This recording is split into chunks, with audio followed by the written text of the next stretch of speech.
já caminhando em direção à reta final dessa passagem tão importante. Se você tem acompanhado a nossa série de mensagens, você provavelmente, eu espero que tenha percebido pelo menos, que nós pulamos o capítulo 10. E não pulamos porque ele é menos importante do que os demais, mas porque ele faz parte da mesma janela, em termos de conteúdo e mensagem, da exposição que foi feita no capítulo 9. Então, ao invés de ter pregado apenas no capítulo 9, eu deveria ter pregado no 9 e 10. Mas não há prejuízo, aquilo que nós conseguimos compreender no capítulo 9, basicamente expõe, no último ponto do capítulo 9, tudo aquilo que o capítulo 10 vai tratar. Então, para fins didáticos, nós vamos pular o 10 e voltaremos através do capítulo 11 e capítulo de número 12. Eu queria convidá-lo a perceber comigo, à medida que você abre a sua Bíblia, que você também possa deixar o verso do seu boletim exposto, para que você possa acompanhar as divisões desse sermão. Visto que o texto é longo, nós vamos apenas ler inicialmente dos versos 44 até o verso 47 do capítulo 12. Verso 44 até o verso de número 47 do capítulo 12 de Neemias.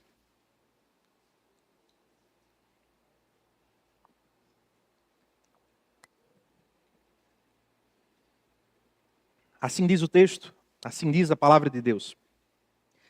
Ainda no mesmo dia, foram nomeados homens para as câmeras dos tesouros, das ofertas, das primícias e dos dízimos, para recolherem nelas, dos campos ao redor das cidades, as porções designadas pela lei para os sacerdotes e para os levitas.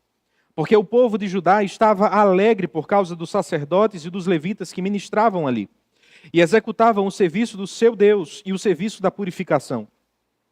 Também os cantores e porteiros faziam o seu serviço, segundo o mandado de Davi e de seu filho Salomão. Pois já no passado, nos dias de Davi e de Asaf, havia chefes dos cantores, cânticos de louvor e ações de graças a Deus. Todo Israel, nos dias de Zorobabel e nos dias de Neemias, dava aos cantores e aos porteiros as porções para cada dia. Também consagrava as coisas destinadas aos levitas, e os levitas consagravam as porções destinadas aos filhos de Arão. Vamos orar mais uma vez? Senhor Deus, nós nos aproximamos do Senhor nesse instante, conforme o presbítero Paulo orou, não confiando em nós mesmos, mas confiando em Cristo apenas. Dar-nos, Pai, a Tua voz nesse instante, não porque merecemos, mas por conta de Cristo. Fala conosco nesta noite, Senhor. Inclina os nossos ouvidos à Tua palavra, transforma o nosso coração e, através desta passagem, torna Cristo e a Sua vontade clara aos nossos olhos, ao nosso coração. Em nome de Jesus. Amém e amém. Qual é o seu texto favorito na Bíblia? Se você tivesse que ficar preso em uma ilha pelo resto da sua vida, e tivesse a chance de levar apenas um capítulo da Bíblia, ou no máximo 2 capítulos na Bíblia, quais seriam esses? Você já pensou? Eu acho que estou ouvindo aqui, estou lendo na mente de vocês, quem sabe Romanos capítulo 5. Outros talvez estejam agora pensando em João capítulo 3. Quem sabe alguns estejam pensando em Romanos capítulo 8. Mas será que entre nós existe alguém, falando sério, que pensaria em Neemias capítulo 11 e capítulo 12? Provavelmente nenhum de nós escolheríamos esse texto. Neemias capítulo 11 e capítulo 12, faz parte daquele seleto grupo de textos que costumamos, à medida que chegamos em nossa leitura bíblica, diante dele chegamos simplesmente, ou desejamos simplesmente pular. E não se espante, pois não é este apenas o seu caso, mas certamente o caso de muitos pregadores. É por isso que pregar a Bíblia expositivamente, de forma sequencial, é uma maravilha, porque o pregador não pode fugir do texto. Hora ou outra, chegará em passagens como essa que temos diante de nós. O que Deus poderia nos ensinar através de um capítulo tão extenso, com tantos nomes que são ameaçadores de início. Para ser mais preciso, 105 nomes. a depender da versão que você tem em mãos. Um livro com muitos nomes, um livro que não relata nenhum fato extraordinário, que conta a história de pessoas comuns. Afinal de contas, o que estes 2 capítulos têm a nos ensinar? Diante deste livro, deste texto tão comum, que conta a história de pessoas tão comuns, Deus nos ensina hoje que Ele pode fazer, ou que Ele está fazendo, uma obra extraordinária em dias comuns, através de pessoas comuns. Essa é uma mensagem que não pode sair da nossa mente à medida que avançamos no texto. Como conseguimos perceber isso? Que Deus está fazendo uma obra extraordinária através de pessoas comuns, em meio a dias comuns. Perceba comigo as divisões que saltam do texto, estão listadas no seu boletim. Em primeiro lugar, perceba as divisões a divisão que vai do verso 1 do capítulo 11 até o verso 26 do capítulo 12. Vejamos o povo, os sacerdotes e os levitas, o que Deus fala acerca destes. Quando chegamos nesta seção do livro de Neemias, nos deparamos com um problema que havia sido levantado pelo mesmo autor no capítulo 7, verso 14. O problema era que a cidade era grande demais e naquele lugar existiam poucas pessoas. Neemias fez essa constatação no capítulo 7, mas foi interrompido de avançar ou de tratar este problema, de tratar do problema do repovoamento de Jerusalém, devido ao bom problema de um avivamento que Deus derramou em meio àquelas pessoas. Foi o que percebemos ao longo do capítulo 8, 9 e 10. Deus derramou o seu Espírito, e à medida que a palavra de Deus foi pregada por Esdras, muitas pessoas vieram ao arrependimento e consagraram as suas vidas outra vez ao Senhor. Pois bem, irmãos, depois do avivamento ter sido derramado sobre aquelas pessoas, o que haveria de acontecer? O problema que havia ficado lá atrás, no capítulo 7, voltou à tona e agora passou a ser encarado. Haviam muitas pessoas, havia muito espaço, mas poucas pessoas em Jerusalém. Diante deste quadro problemático, e problemático por algumas razões, lembremos-nos o que era Jerusalém. Jerusalém era uma cidade santa. Dentre as tantas e tantas cidades que existiam à época, Deus escolheu Jerusalém a fim de colocar nela o seu nome. Através do templo que foi construído inicialmente por Salomão, destruído e agora estava reconstruído, a sua segunda versão, Deus habitou no meio do povo. Não apenas a fim de abençoar os hebreus que ali existiam, mas também de abençoar as várias nações estrangeiras que deveriam chegar ao conhecimento de Deus através do templo. Tudo isso era muito importante. O templo estava agora de pé. Os muros também. Mas tudo estava em risco, ou posto em risco, diante do simples fato de que não existiam praticamente pessoas na cidade para cumprirem os propósitos de Deus, para levar a palavra de Deus adiante, para fazer com que o culto fosse uma realidade. Diante desse problema, e diante da natureza, identidade que Jerusalém ocupava, que o povo arregaçou as mangas a fim de resolver o problema. No versículo 1 percebemos quem começa, ou quem dá o primeiro passo a fim de resolver este problema. O texto nos diz que foram os líderes do povo. Ou de acordo com a minha versão, foram os chefes do povo. Foram eles que se voluntariaram a fim de morar em Jerusalém. Essa informação pode parecer sem tanta relevância para você, mas o que encontramos aqui é um profundo passo de fé. Jerusalém era a cidade em que Deus prometeu habitar e colocar nela o seu nome, mas ironicamente, não era a melhor opção daqueles dias, segundo os critérios humanos. O que você e eu, o que a maioria das pessoas costumam colocar como critérios básicos a fim de fixar a residência em uma determinada cidade? O que geralmente regula a decisão das pessoas? Oportunidades de trabalho, que estaria ligado à riqueza, segurança, conforto. Você observa os dados do IDH de uma cidade e se os dados são favoráveis ou estão em alta, é lá onde você deseja morar. Os dados do IDH de Jerusalém eram terríveis. Não havia segurança. Era uma cidade visada pelos possíveis inimigos. E aqueles que estavam acostumados a trabalhar com pastoreio e ter rebanhos imensos no campo, agora haveriam de ter um espaço limitado para criar os seus animais e administrar as suas posses. Ou seja, abraçar a ideia de morar em Jerusalém era um passo de fé. Era dizer que a agenda de Deus era mais importante do que a sua própria agenda. A vontade de Deus, os planos de Deus eram mais relevantes, eram mais importantes do que os planos que eles haviam criado em suas mentes para si. Tal era a resistência que algumas pessoas tinham a Jerusalém, que conforme a parte B do versículo 1 nos diz, o resto do povo fez um sorteio para escolher um de cada 10 para morar na santa cidade de Jerusalém.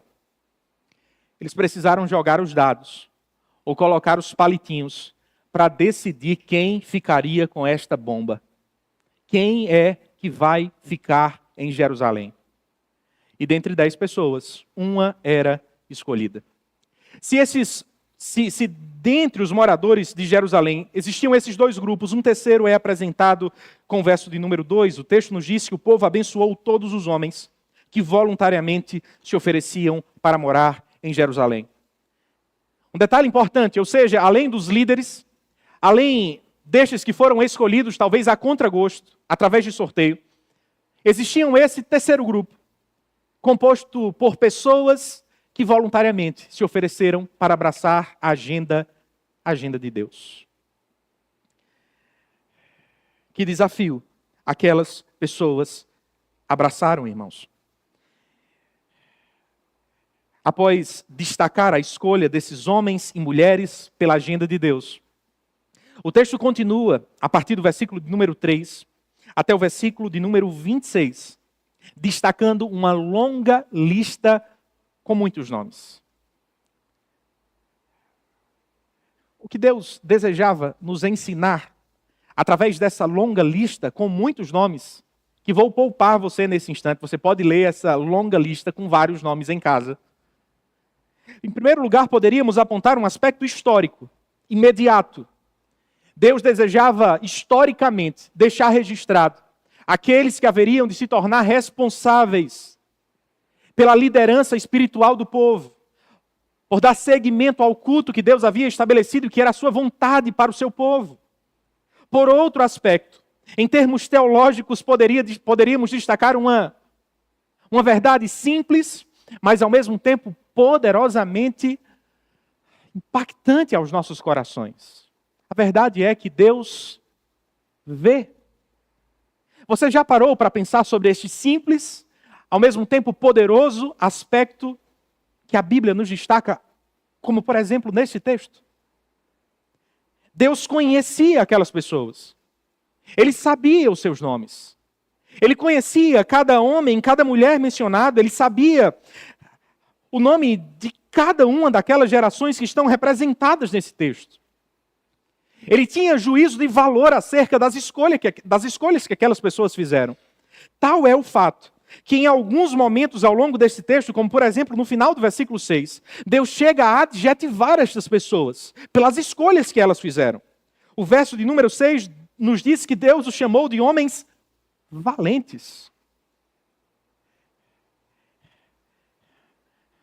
Saber que Deus vê, que Deus conhece, que Deus não é o Deus apresentado pelos deístas, que é poderoso, mas indiferente, deveria promover em nossos corações pelo menos dois tipos de reações.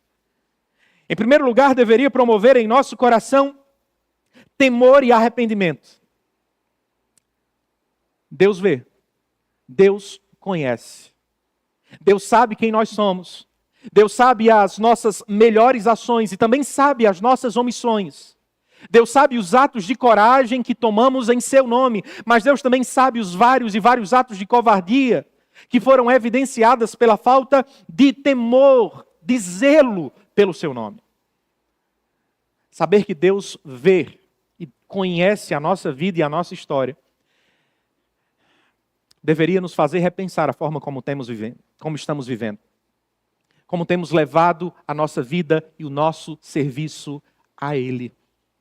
Por outro lado, saber que Deus vê e conhece deveria promover no meu e no seu coração uma profunda resposta de encorajamento.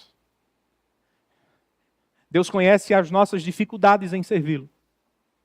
Deus sabe quão difícil era amá-lo. Deus sabe as lutas, os problemas, as perseguições, as dificuldades, as privações que talvez você esteja experimentando hoje por abraçar a agenda de Deus, por abraçar a sua vontade, por desejar viver para Cristo e não para si. Deus vê, Deus conhece. Você não está sozinho.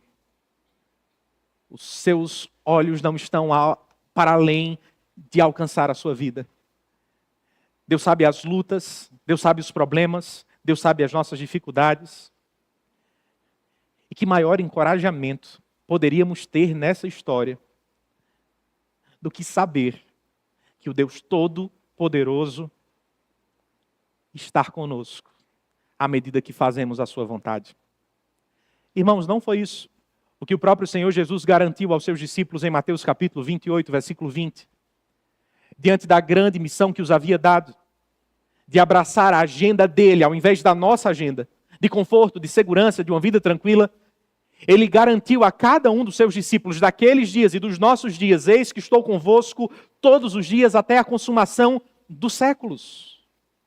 Se você tem, como estes homens e mulheres, experimentado dores, lutas, perseguições, dificuldades por abraçar a agenda de Deus, saiba, Deus está com você nesse instante.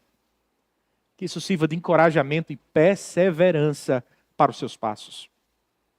O que esse texto mais nos ensina, irmãos? Perceba o que esse texto nos diz acerca da liderança, por exemplo. Esse texto rompe com o conceito de liderança costumeiramente difundido em nossos dias. Segundo, conseguimos perceber com o versículo de número 1, esses homens não se destacaram pelo discurso que tiveram diante do povo. Pelo menos não somente. Mas pela capacidade de estabelecer conexões claras entre discurso e vida, entre exortação e exemplo. Ou seja, eles foram homens íntegros. Talvez seja esta a grande crise quando falamos sobre liderança em nossos dias. E em todos os tempos. Eles não eram adeptos do lema, faça o que digo e não faça o que faço. Ao invés deste lema, eles abraçaram outro, faça o que digo e também o que faço. Ao invés da liderança autoritária, que é marca nos mais diferentes níveis de organizações humanas, igrejas inclusive, estes homens abraçaram a liderança encarnacional. O que significa isso?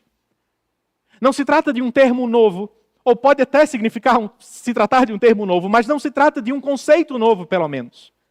É basicamente a liderança que o Senhor Jesus Cristo estabeleceu quando Ele veio e que os seus discípulos ensinaram a seguir. Trata-se de uma liderança baseada no exemplo, baseada no discurso e na exemplificação prática, demonstrada através de atos concretos. Não é o que precisamos também exercer. Não é o que precisamos exercer na família. Maridos, não é o que precisamos demonstrar às nossas esposas. Não é o que precisamos perceber, pais, diante do relacionamento que temos com os nossos filhos. Porque problemas relacionais de pais com filhos são tão costumeiros e tendem a crescer à medida que os anos passam. Dentre as muitas razões que talvez estejam também ligadas ao fato do seu filho ser um pecador e você também. Um elemento que poderíamos destacar é a falta de liderança encarnacional nas nossas famílias, nos nossos relacionamentos. Um tipo de liderança que se baseia mais no discurso, mas não no exemplo. A liderança do faça o que eu digo, mas não faça o que eu faço. Pode funcionar quando o seu filho tem 2 anos, 3 anos, 4 anos. Mas não espere que vai continuar funcionando quando ele tiver 15, 16, 17 ou 18. Se nós queremos ganhar o coração dos nossos filhos, Precisamos aprender com estes homens de Neemias, versículo 1. Seus filhos precisam conhecer que você é um pecador. Isso significa dizer que você precisa dizer para eles. Você também precisa confessar pecados, é o que líderes fazem. Reconhecer os seus erros, líderes fazem isso. Você precisa mostrar o quão dependente é de Cristo, ao invés de demonstrar ser um super-homem ou uma mulher maravilha. Filhos precisam entender que seus pais são pecadores carentes da graça de Deus, tal como eles são. E quando filhos percebem isso, ao invés de desrespeito ou enxergá-los como inferiores, talvez eles vejam em você, em cada um de nós, que somos ou seremos pais, um valor que não percebiam até então. Não é o que precisamos também no ambiente eclesiástico? Líderes que lideram pelo exemplo. Essa é uma palavra que começa no meu coração e que deve ser estendida ao coração de cada um dos oficiais que estão entre nós. Como você entende a liderança? Muitos podem chegar ao oficialato encarando a liderança de forma autoritária, mas não deveriam permanecer no oficialato pensando assim.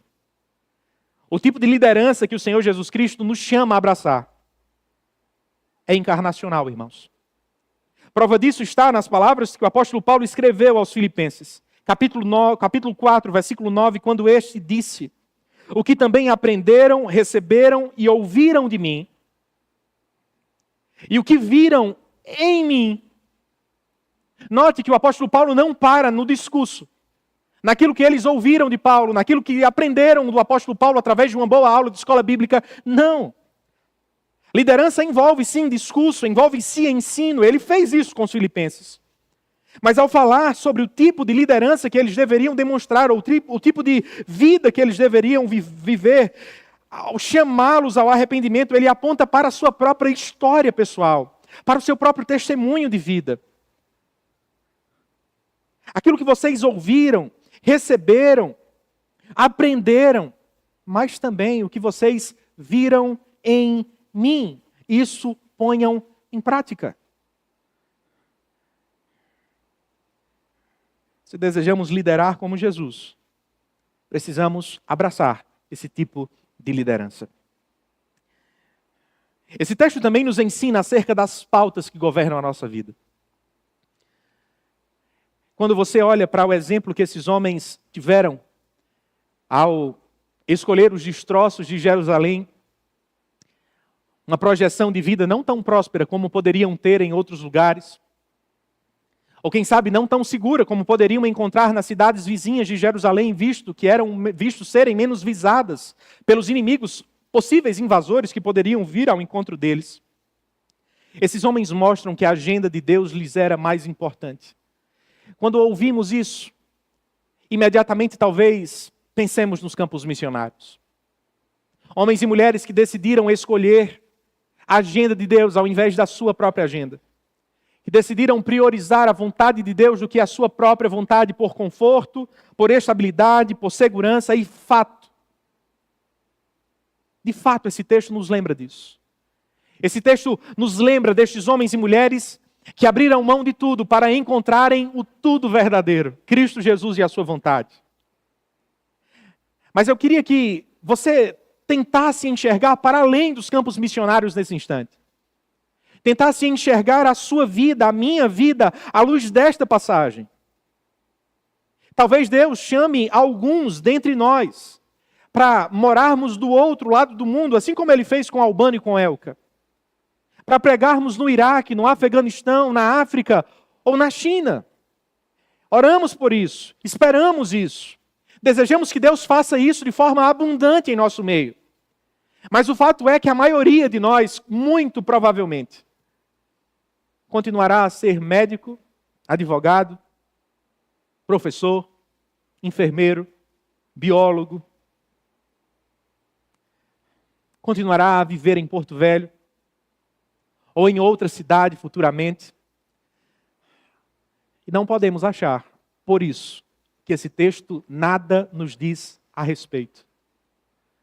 Se você deseja abraçar a agenda de Deus, pergunte-se: qual é a agenda do meu Deus? Você saberia responder essa pergunta? O que Deus está fazendo no mundo hoje? O que de mais extraordinário está acontecendo entre as nações da terra? Saberia qual é a resposta?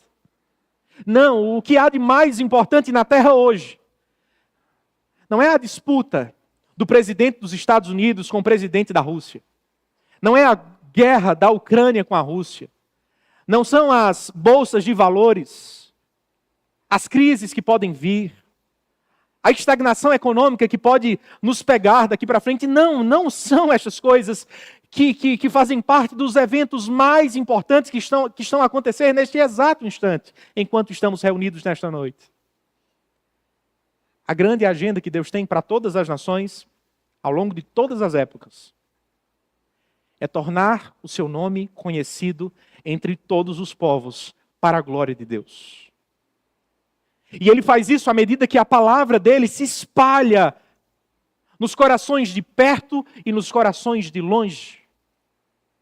Ele faz isso não através de ONGs, não através de agências como Greenpeace, como Médicos Sem Fronteiras, por melhores que possam ser em algum aspecto, mas através da sua igreja, através de pecadores perdoados por Cristo Jesus. Se você deseja servir a agenda de Deus, pergunte-se: como tenho me envolvido com a igreja? Como tenho servido a este povo que Deus separou para si? E através dele, deseja tornar o seu nome conhecido entre todos os povos para a sua glória. Todos os dias eu percebo homens e mulheres, jovens, idosos e crianças, abraçando a agenda de Deus neste lugar. Quando estas pessoas abrem mão do conforto de seus bancos e resolvem servir, recepcionando as pessoas que estão chegando na igreja pela primeira vez, lhes dando um primeiro abraço, lhes dando um primeiro sorriso, criando relacionamento umas com as outras. Quando casais, quando famílias decidem abrir as portas de suas casas a fim de receber um pequeno grupo, elas estão abraçando a agenda de Deus, deixando de lado talvez as suas agendas de conforto, de estabilidade, de segurança, a fim de fazer o nome de Cristo avançar. É o que acontece de muitas formas. Quando decidimos não mais viver de forma egoísta, usando os nossos recursos apenas para nós e para os nossos, e passamos a partilhar dos nossos recursos a fim de abençoar pessoas como Albano, como Elka, Riad e Johan. Abraçamos a agenda de Deus quando entendemos que a vontade dele é mais importante do que a nossa. E, portanto, não vivemos o sonho americano de ser mais poderosos, de crescer, de ter. Entendemos que há de mais importante na vida e o que nos define como pessoas não é nenhuma destas coisas, mas o fato de sermos discípulos de Cristo e de vivermos para a sua glória. Você tem abraçado a agenda de Deus aonde você está? Há muitas pessoas que dizem: pastor, se eu for para a África, eu serei um missionário para a glória dele. Glória a Deus, que Deus possa levar muitos de nós para lá. Mas enquanto você não vai para a África, seja um missionário aqui. Enquanto você não prega no Afeganistão, pregue entre nós. Enquanto você não serve na China, no Japão, na Tailândia, ou em qualquer outro lugar do mundo, seja frutífero onde Deus te colocou. Não abrace a sua agenda, os seus projetos, os seus sonhos. Abrace a agenda de Deus. Irmãos, todos os dias nós nos assustamos com as notícias acerca da nossa cidade, não é mesmo? Porto Velho costumeiramente se destaca, mas não pelas boas razões. Infelizmente, por maus motivos. Porto Velho é a pior cidade, a pior capital do Brasil em termos de qualidade de vida. Porto Velho é a cidade que tem o maior índice de feminicídio, proporcionalmente falando, no Brasil. Porto Velho é a cidade que tem a pior taxa de saneamento básico do nosso país. Talvez você olhe para a nossa cidade, como eu já escutei da boca de muitos, e diga: como eu gostaria de estar em outro lugar, de morar em outra cidade. Quem sabe de ir lá para os Estados Unidos, de ir lá para o sul do Brasil, ir para o sudeste, e para aquelas cidades em que tudo é perfeito. Eu lhe entendo, mas eu queria lhe lembrar de algo muito importante que esse texto nos sugere. Antes de fixar residência, antes de fazer projetos familiares, que os seus critérios últimos não sejam apenas os cifrões que vão entrar na sua carteira. Pense em quão frutífero você pode ser nas mãos de Cristo, aonde Ele lhe colocou. Talvez Deus te coloque em outro lugar em algum dia, talvez nós todos possamos nos mudar em algum momento. É da providência de Deus, isso faz parte. Mas não viva lamentando. Encare os desafios que temos em nossa cidade, em nosso meio, para abraçar a agenda de Deus, para glorificar o seu nome, onde Ele nos colocou. Em segundo lugar, irmãos, percebamos, versos de número 27 a 43 do capítulo 12, a dedicação dos muros. O texto nos diz, verso de número 27, que na dedicação das muralhas de Jerusalém, procuravam os levitas em todos os lugares onde estavam morando para fazê-los vir a Jerusalém, a fim de que fizessem a dedicação com alegria e louvores, cantos, símbolos, liras e harpas. O que encontramos nesse texto assemelha-se em muito àquilo que nos é descrito em Esdras capítulo 6, verso 16. Nesse texto de Esdras, capítulo 6, encontramos a dedicação do templo. Depois de terem dedicado o templo, no texto de Esdras, chegou a vez dos muros da cidade, ou das muralhas de Jerusalém, passarem pela mesma experiência. A fim de fazerem isso, o texto nos diz que levitas são convocados. Havia um grande grupo de levitas naqueles dias, que eram divididos em escalas. E estima-se que um levita, ou uma dupla ali, os dois levitas, serviam no templo apenas durante 2 semanas ao longo de todo o ano. Havia uma escala muito grande, um rodízio constante. E enquanto eles não estavam servindo no templo, eles estavam vivendo a vida comum, espalhados entre as diversas cidades daquelas regiões. É por isso que eles estão agora sendo procurados pelo povo. Depois de reuni-los, o texto nos diz que um ritual de purificação acontece. Final do versículo de número 30.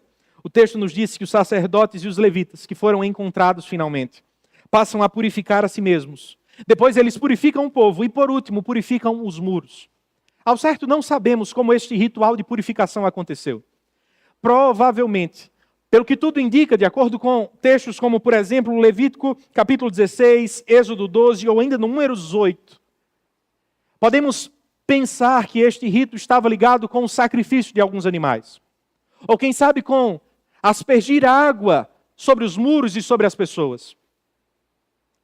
De uma forma ou de outra. O fato é que, antes de iniciarem aquele grande culto festivo ao Senhor, precisarem se purificar para isso. Com isso, aprendemos uma lição importante, preciosa. Esse texto nos destaca uma verdade que deveria ficar em nossos corações. Deus não pode ser adorado de qualquer maneira. Deus exige de seus adoradores um coração puro e mãos puras. A pergunta é, quem dentre nós possui isso? Quem dentre aqueles homens poderia ter um coração puro e mãos puras? Quem é justo? Quem poderia se voluntariar para se apresentar diante de um Deus que é santo, santo, santo? A resposta é ninguém.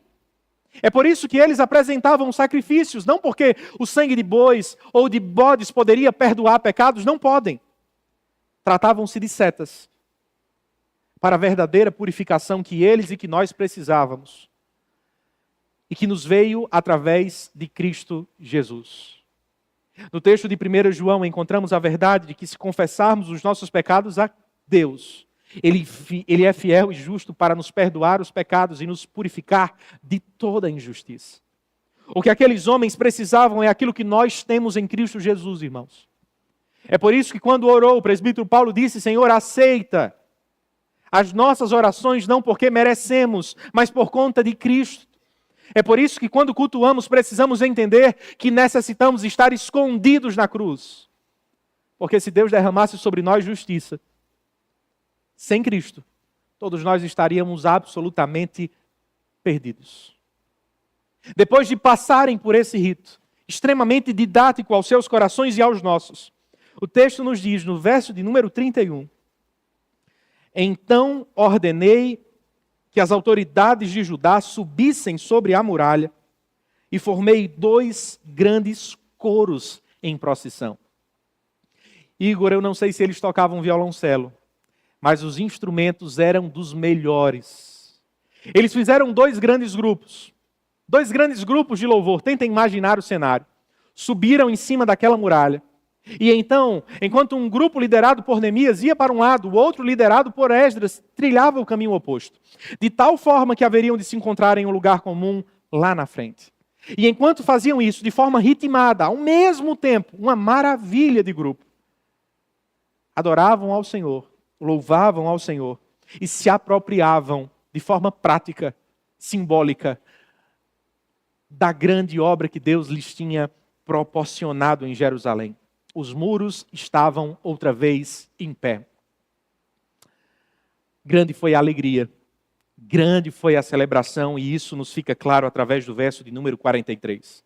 No mesmo dia eles ofereceram grandes sacrifícios e se alegraram, pois o Deus havia enchido de alegria. Também as mulheres e as crianças se alegraram, de modo que a alegria de Jerusalém podia ser ouvida de longe. Já pensou que culto maravilhoso foi aquele? Era solene, mas alegre. Eles não faziam esta confusão que frequentemente é vista em nossos dias. Eles não faziam divórcio entre solenidade e alegria. As duas coisas nunca precisavam ser, nunca precisaram de reconciliação, porque nunca foram divorciadas por Deus, e eles entendiam isso. Eles adoravam ao Deus que é santo, santo, santo, ao passo que estavam alegres. E simbolizavam isso, demonstravam isso em seus semblantes. Visto tudo isso, por favor, volte os seus olhos outra vez para o verso de número 31. Há algo que acontece nesse texto extremamente significativo que não podemos deixar passar despercebido. Onde esses homens se colocam, irmãos, antes de começar a procissão, por assim dizer, o coro ao redor da cidade, em cima dos muros. Por que isso é importante? Como isso poderia ser significativo para mim, para você, para eles? Relembremos-nos por um instante do começo da obra. Recordemos-nos do início do livro para ser mais preciso. Capítulo de número 4, versículo de número 3. Vocês se recordam do que aconteceu? Enquanto os homens estavam colocando a mão na massa, o texto nos diz que opositores se aproximavam, chamados Sambalate e Tobias. E este segundo diz aos homens que estavam começando a construção: que tolice vocês estão a fazer. Não importa o que fizerem, logo mais, se uma raposa chegar nestes muros, rapidamente eles serão derrubados. Ao iniciar a obra de Deus, eles experimentam oposição externa, desencorajadores práticos. Homens que tinham lemas constantes. Não vai dar certo. É difícil demais. Os inimigos são muitos. Vocês são poucos. Os recursos são limitados. Desistam. Se não bastasse os inimigos do lado de fora, tinha gente também do lado de dentro que não ajudava em nada.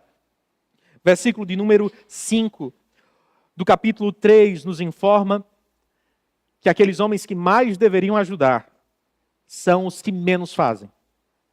Os nobres recusam-se a colocar a mão no arado, porque, segundo eles, era um trabalho baixo demais para homens de tal posição. Eles não se animam, não servem, observam indiferentes, enquanto a obra avança.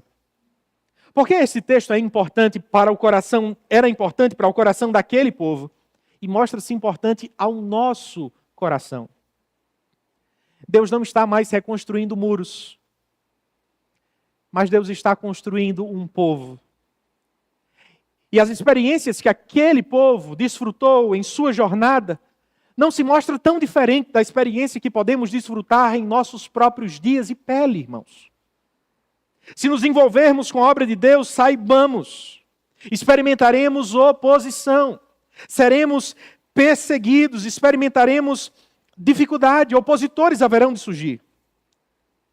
Mas o que esse texto nos lembra é que nem a oposição que vem do lado de fora, tampouco a indiferença daqueles que estão do lado de dentro, podem barrar o avanço da obra de Deus. A igreja de Deus não está circunscrita àquilo que dizem, àquilo que pensam, aquilo que conjecturam os poderosos, os maiorais dos nossos dias, os ditadores, os líderes governamentais, não. A igreja está presa, está liderada, está sob as mãos de um poderoso Deus que pode todas as coisas e que não haverá de permitir que a sua obra pare no meio do caminho. Se os homens podem ser poderosos e tentar barrar o avanço da igreja, esse texto nos lembra que o Deus da igreja é muito mais. Esse texto também confronta o coração daqueles que são cristãos mais indiferentes quanto ao serviço. Aqueles que olham a igreja, olham as necessidades da obra de Deus, da pregação do evangelho, da obra missionária e entendem de alguma forma que eles são muito importantes para a tarefa. Você já conheceu gente assim? Eu posso ajudar, mas se for ali apenas. Eu posso servir, mas desde que seja do meu jeito. Este campo é muito baixo para mim, esse serviço é muito pequeno para aquilo que eu posso fazer, para gente como eu. Gente que estudou tanto, gente que fez isso, gente que fez aquilo. Esse texto nos lembra. Se a oposição não pode parar o avanço da igreja, a indiferença de cristãos, muito menos. Se nós não falarmos, irmãos, pedras clamarão.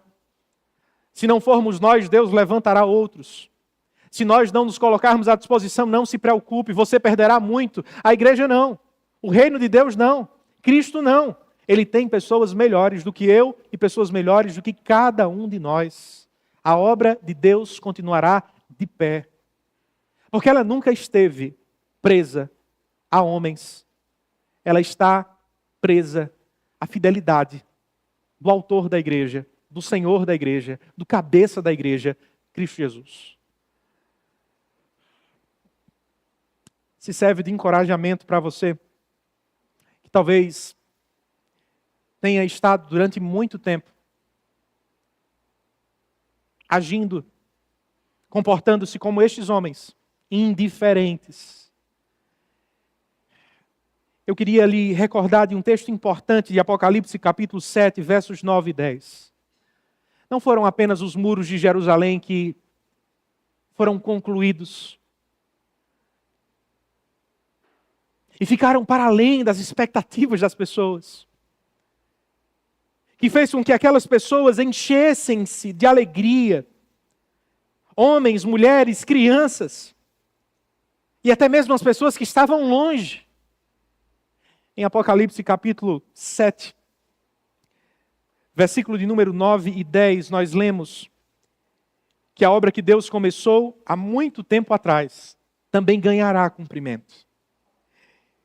O apóstolo João disse que depois destas coisas eu vi, e eis que grande multidão que nem ninguém poderia contar, de todas as nações, tribos, povos e línguas, em pé diante do trono e diante do Cordeiro, vestidos de vestes brancas, com ramos de palmeira nas mãos, e clamavam com voz forte, dizendo: ao Cordeiro que está sentado no trono e ao Cordeiro, ao nosso Deus que está sentado no trono e ao Cordeiro pertence a salvação.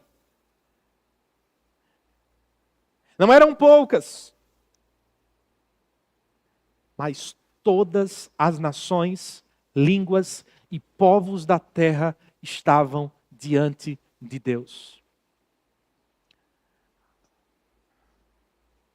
Quão triste deve ter sido para aqueles verdadeiros cristãos que acharam-se importantes demais para o serviço e viram a obra acontecer enquanto estavam à distância. Quão mais triste haverá de ser a visão que muitos terão naquele grande dia, quando o Cordeiro de Deus estiver ao lado do trono e diante de si todos os povos, tribos e nações da terra. Que nós nos arrependamos de muitas coisas, mas não de sermos negligentes com a agenda de Deus para as nossas vidas. Irmãos, seguindo o texto, perceba a última divisão que encontramos aqui. Se nos falou acerca do povo, dos sacerdotes e levitas, da dedicação dos muros, vejamos agora as provisões que foram levantadas para o culto no templo. Depois de se alegrarem profundamente pela reconstrução dos muros, pela dedicação destes, o texto nos diz que, movidos por igual alegria, estes homens percebem que havia algo que precisava ser retomado, e isso era o culto ao Senhor. O Senhor precisava ser adorado, e isso de forma contínua. É por isso que, com o verso de número 44, somos informados de que ainda no mesmo dia, foram nomeados homens para as câmeras dos tesouros, das ofertas, das primícias e dos dízimos, para recolherem nelas, dos campos ao redor das cidades, as porções designadas pela lei para os sacerdotes e para os levitas. Porque o povo de Judá estava alegre por causa dos sacerdotes e dos levitas que ministravam ali. Eles fazem uma vistoria nas cidades, percorrem aquela região e levantam recursos a fim de abastecerem o templo e aqueles que serviam no templo. Por uma razão óbvia, para que a obra de Deus não parasse. Por sinal, é esta a razão que lhes tomou o coração de tanta alegria. Eles não estavam alegres, porque agora eles poderiam estar mais seguros simplesmente. Eles não estavam alegres porque a construção do muro elevou a sua moral diante dos outros povos. A razão da alegria que habitava o coração daqueles homens estava no fato de que agora o seu Deus estava sendo novamente cultuado como ele deveria ser cultuado. De que a vontade de Deus havia sido cumprida. De que o reino de Deus, conforme ele havia estabelecido, estava avançando. Eles estavam alegres pelo progresso da obra de Deus. E é por isso que colocam a mão na massa, irmãos. A alegria destes homens não lhes paralisou, ao invés disso, lhes moveu em generosidade. Aqueles dias não eram dias fáceis. Não nos enganemos, não estamos diante dos dias dourados do povo de Deus no Antigo Testamento. Talvez de um dos tempos mais difíceis que eles já passaram. Tempo de reconstrução, tempo de crise. Ainda assim, o texto nos diz que, verso de número 47, que todo Israel, dava aos cantores e aos porteiros as porções para cada dia, e também consagrava as coisas destinadas aos levitas, e os levitas consagravam as porções destinadas aos filhos de Arão. Em outras palavras, ofereceram tudo o que lhes era necessário para servirem ao Senhor. Esse texto nos ensina, irmãos, o valor que estes homens deram àquilo que por vezes para nós é insignificante. Aquilo que não brilha aos nossos olhos como deveria brilhar. A saber, aquilo que estamos fazendo aqui, agora, neste lugar, nesse instante. Eles estavam alegres, porque podiam cultuar ao Senhor, porque a palavra de Deus estava sendo pregada, os sacrifícios estavam sendo feitos, Deus estava sendo adorado.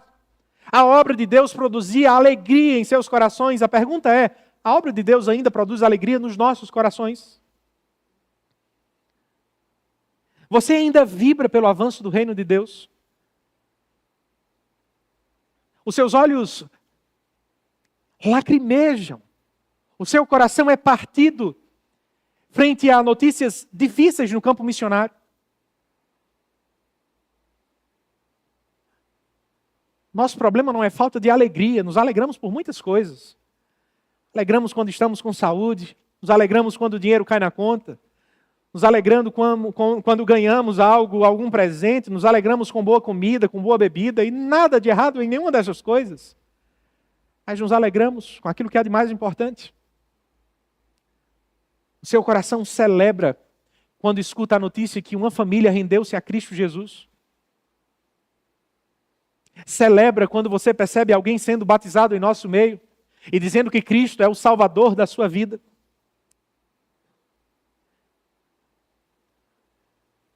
Se queremos perceber marcas de fervor espiritual em nossos corações, deveríamos nos perguntar como o nosso coração tem se alegrado. Por que ou com o que temos nos alegrado? Quanto mais perto estamos de Cristo, mais nos alegramos com aquilo que alegra o coração do nosso Deus. Vocês lembram que Jesus falou sobre aquilo que promove a alegria nos céus? Mais do que qualquer outra coisa, é quando alguém se arrepende e é salvo pela graça de Deus. Estes homens estavam felizes pelo avanço do Evangelho. É o que tem acontecido em nosso coração, irmãos.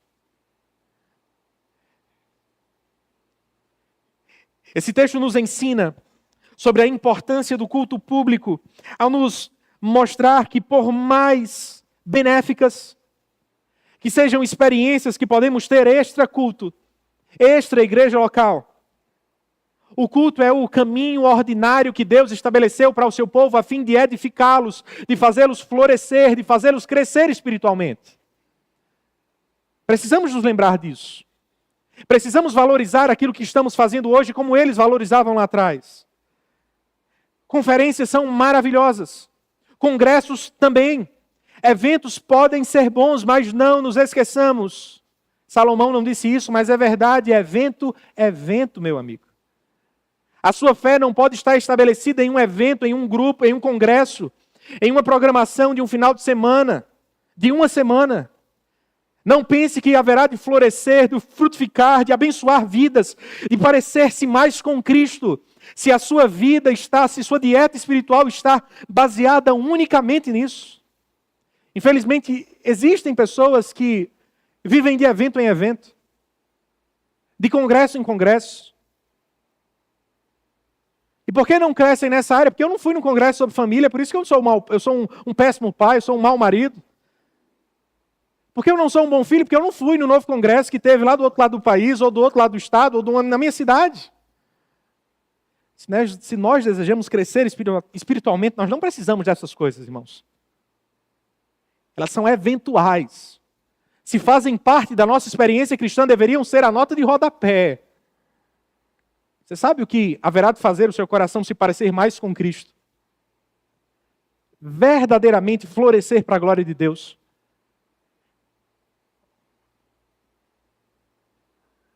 Se você encarar com seriedade aquilo que Deus lhe chama quanto ao seu papel na sua igreja local. Em termos práticos, priorize o domingo. Este não é o dia do nosso time de futebol. Esse não é o dia da família, esse não é o dia do descanso, esse não é o dia do lazer dos seus filhos. Esse é o dia do Senhor. E talvez muitos estejam estagnados porque nunca entenderam isso. E qualquer coisa é desculpa. Qualquer gripe é desculpa, qualquer febre é desculpa, qualquer dor de cabeça é desculpa. Quando seu filho diz que está doente, está gripado, está com uma dorzinha de cabeça, você deixa de levá-lo para o colégio? Fala sério. Quando você está um pouco incomodado, um pouco cansado, você diz para o seu chefe, esquece, hoje não tem reunião não. Desmarca a minha presença hoje aí, está tranquilo. É assim que nós agimos, irmãos. Se tivéssemos uma audiência com o homem mais importante do mundo, nas vésperas você diria, eu tenho algo melhor a fazer, tem um filme ali para assistir, tem um cinemazinho lá para ver com minha esposa, com meu marido. Eu não quero crucificar todas essas coisas, não quero dizer que em alguma medida nós não possamos fazer nenhuma delas. Não, o ponto é, elas não deveriam nos afastar do culto. Há muitas palavras que você pode utilizar para isso. Cansaço, preguiça, ocupações, preocupações. Deus tem uma palavra: pecado. É pecado quando nós fechamos os olhos para um dos mandamentos que Deus nos deu. Deveríamos consagrar um dia para Ele e Ele somente. Em segundo lugar, envolva-se com a igreja da qual congrega. Há muitas formas de fazermos isso. Precisamos dessa experiência de auditório que estamos aqui. Essencialmente estamos em um auditório. Você está vendo ouvindo uma mensagem, recebendo a palavra de Deus, mas vendo muitas nucas e poucos olhos. Nós precisamos ver mais os olhos uns dos outros. E via de regra, isso não se dará aqui. Não neste momento. É por isso que este momento é indispensável, insubstituível, mas não suficiente, se você deseja crescer para a glória de Deus. Você precisa caminhar com outros cristãos. Você precisa caminhar com outros maridos, com outras esposas, com outros filhos, com outros pais, com pessoas mais novas, com pessoas mais velhas. Envolva-se em um pequeno grupo. Essa semana faça um compromisso. Eu preciso encontrar-me com outros cristãos e crescer na palavra de Deus. Ter amizades espirituais, ter amizades que me levam para mais perto de Deus, que corrigem o meu coração, que me exortam a voltar-me para Cristo. Em terceiro lugar, abrace pelo menos uma das formas de serviço que temos à nossa disposição. Envolva-se com uma sociedade interna. Envolva-se com uma frente de serviço. Temos a recepção, temos as mídias, temos pequenos grupos, temos grupos de discipulado. São tantas formas, irmãos, são tantas maneiras que temos de servir. Isso é muito mais difícil do que se inscrever em um congresso, em uma conferência, para assistir um preletor durante 50 minutos, comer uma boa comida e voltar para casa. Mas isso te fará crescer de verdade. É o que quer? Abrace estes passos para o bem da sua alma e para a glória de Deus. Irmãos, se pudessem escolher apenas um capítulo, somente um, da Bíblia para levar para uma ilha deserta, onde você haveria de ficar preso pelo resto da vida, que capítulo seria esse? Romanos capítulo 5, João capítulo 3. Espero que pelo menos uma alma que salve Neemias capítulo 11 e 12, depois de hoje. O que nós poderíamos aprender através de 2 capítulos que nos apresentam 109 nomes? Hoje nós tivemos a chance de aprender que Deus está fazendo uma obra extraordinária em dias comuns, através de pessoas comuns. Gente como eu e como você. Talvez seja isso que Deus esteja fazendo com você que veio a este lugar nesta noite. Usando pessoas comuns, que te fizeram um convite para você vir a este lugar. Usando pessoas comuns que te receberam lá na frente com um sorriso e com um abraço. Usando um pregador comum que te falou acerca da palavra de Deus nesta noite. Para produzir na sua vida algo extraordinário. Levá-lo ao arrependimento. Levá-lo a reconciliar-se com o seu Criador. Levá-lo a voltar-se do seu pecado para a graça de Cristo Jesus. Há uma boa notícia nesta noite para todos nós. Deus nos apresentou em Cristo Jesus termos de paz. A Bíblia nos fala que todos nós éramos inimigos de Deus, rebeldes. Nos afastamos da sua vontade e nos colocamos como opositores do Rei dos céus e da terra. Deus poderia simplesmente nos destruir, poderia derramar o seu juízo contra nós de forma justa e santa. Mas Ele escolheu nos trazer termos de paz. Em dias comuns, por um homem aparentemente comum, que não era apenas um homem, mas era o Filho de Deus, Cristo Jesus. Deus o levou à cruz do Calvário. Naquele maldito madeiro, Ele derramou sobre si cada um dos nossos pecados. Passados, presentes e futuros foram imputados a Jesus. E depois de muito sofrimento, Ele gritou, antes de entregar o seu espírito, tetelestai, que significa está consumado. Como um juiz que batia o martelo e dizia, foi pago o preço, não resta dívida, a sentença foi liquidada. Os réus estão soltos, são inocentes, voltem para casa, recebam novamente o lar e o abraço de seus filhos, de seu pai, de sua família. Cristo disse a cada um de nós. E para que nós recebamos esse maravilhoso presente, neste dia comum, que pode se tornar extraordinário na sua vida, Deus te chama hoje a crer no seu Filho e a se arrepender dos seus pecados. Você já fez isso em algum momento? Você não precisa se aproximar de Deus como um ditador cósmico, falar a Ele com palavras difíceis. Simplesmente fale que é um pecador. Fale que precisa dele. Fale que acredita que Cristo Jesus levou seus pecados de uma vez por todas. E que isso é suficiente. Mesmo que os nossos pecados sejam escuros, pesados, vermelhos, todo aquele que se aproxima de Cristo pode sair deste lugar, sair da presença dele, purificado, branco como a neve. Eu convido você nesse instante a fechar os seus olhos. Temos um tempo de oração com o nosso Deus. Confesse a Ele os seus pecados. Agradeça por aquilo que Cristo Jesus fez em nosso favor. Oremos.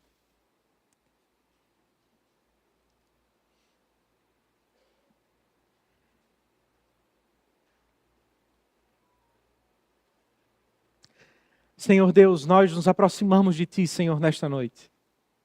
Neste dia comum, como pecadores comuns que somos, em uma igreja comum, para Te agradecer pela extraordinária morte de Cristo em nosso favor.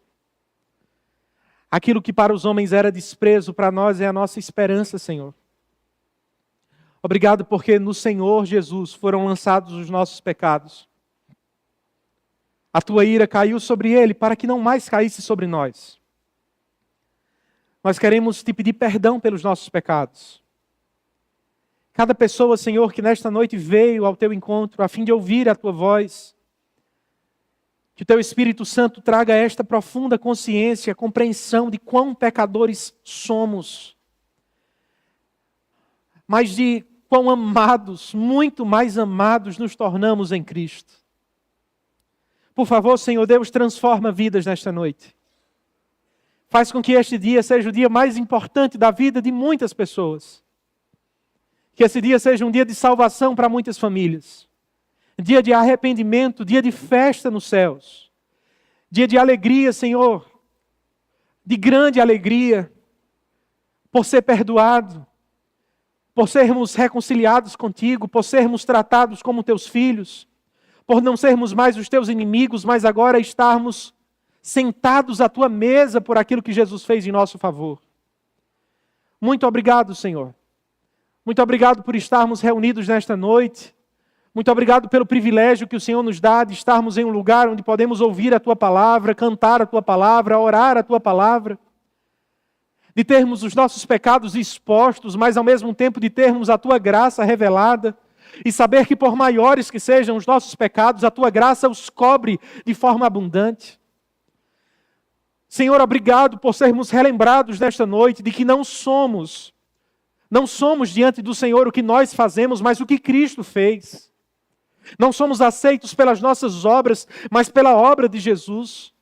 De saber que as nossas orações não são respondidas, porque somos bons, mas porque Cristo é perfeito. Por favor, Senhor Deus, cumpre os Teus planos em nossos corações. Levanta aqueles que estão desanimados. Levanta aqueles que têm estado indiferentes à Tua obra. Levanta para o Senhor aqueles que talvez até então tenham sido opositores, Senhor, do avanço da Tua causa. Senhor Jesus, por favor, nos dar um coração desejoso de Te servir, desejoso de abraçar a Tua agenda. Rasga, Senhor, as nossas agendas. Rasga, Senhor, os nossos projetos. Escreve nos nossos planos, escreve em nossos corações. Torna os nossos sonhos, os Teus sonhos, a Tua agenda, os Teus projetos para nós. Senhor Deus, por favor, faz isso. Nos ensina a ser um povo alegre como aqueles foram nos dias de Neemias. Que a nossa alegria, Senhor, por a Tua obra em nossas vidas, possa ecoar naqueles que estão à nossa volta. Essa é a nossa oração, Senhor, em nome de Jesus. Amém e amém. Coloquemos-nos de pé nesse instante. Eu convido você a cantar mais uma vez, mas não de qualquer forma. Cante como o povo dos dias de Neemias. Cante alegremente. Pense naquilo que Cristo Jesus fez em seu favor. Que a nossa alegria ecoe para aqueles que estão à nossa volta.